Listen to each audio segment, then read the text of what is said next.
I'm Captain Bobby Lamy, and you're watching DockSide TV. Watch this.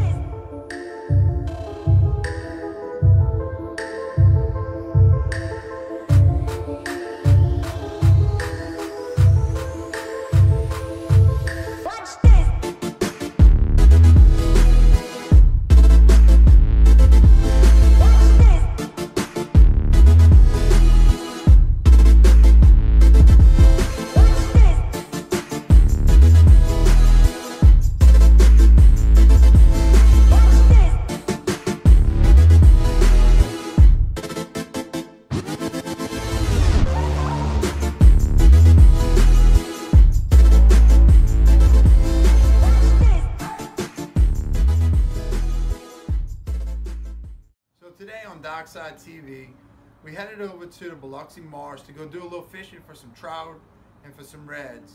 Went over there in hopes of checking a bunch of different spots to see if those reds and those trout were over there.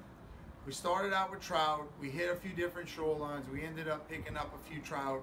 But what we noticed is with this weather going up and down, and today it's kind of a warm day, the water temperature that keeps coming up every degree a day, it makes these fish kind of spread out. So, we did end up finding some trout on all the different places that we fished, but we only found a couple. Where normally on these shorelines, or where you may find a spot where you just catch a couple of fish, when we go through another cold front and the water temperature starts to drop, those areas that we picked up some in, which I already know, when the temperature starts to drop and it gets colder, those fish are going to get together and they're going to be in those locations that I typically know where they are. So what I'm saying is if you go out and you're looking for spots and the weather's kind of warm and we're getting ready to get into winter months, record in your head where you caught a trout or two. Not necessarily do you have to catch 10 or 12 or 15 in order to remember that spot. But if you catch a couple, after the weather starts getting cooler and the temperature starts dropping, then go to those spots, and chances are you're going to run into some spots where there's going to be a ton of fish.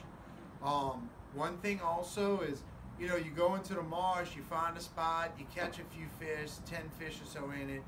This is when the temperature, I'm talking about when the temperature drops. And, you catch a couple and then all of a sudden it just stops. So, you want to sit there for a few more minutes and cast and cast. Nothing happens. I always will move my boat literally just 10 yards forward, and now I'm in a completely different casting zone, and it seems to work out every time. And I get them started that second time, those fish will bite, one after the other. So today we threw everything matrix shad. Typically you want to use a lighter color clear bait on bright and sunny days and a darker bait on overcast or dirty water days. Today for the trout I threw nothing but the Spartacus, the black and chartreuse. The reason I threw it is I've been around those areas and it had seemed to be working pretty good for me. I've been on charters where I let everybody throw a different color and see which one they hit. And after you kind of figure out what they're hitting, then you can change, yours or different persons the color that they're hitting. I love to do that. It's something that works well for me. I'm big time on the colors. If somebody's catching more on one color than another, well, obviously we need to put them on that same color.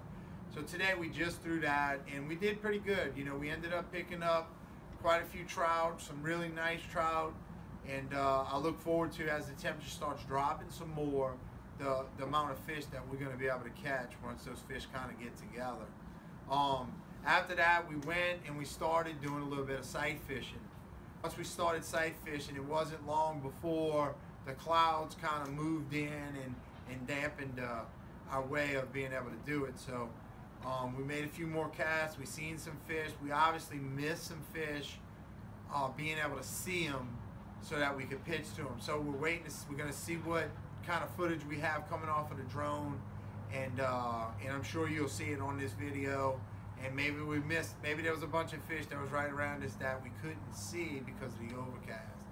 So that's just a few tips and tricks, and I hope you enjoyed this episode, and we'll see you again soon. Keep a tight line. Watch this.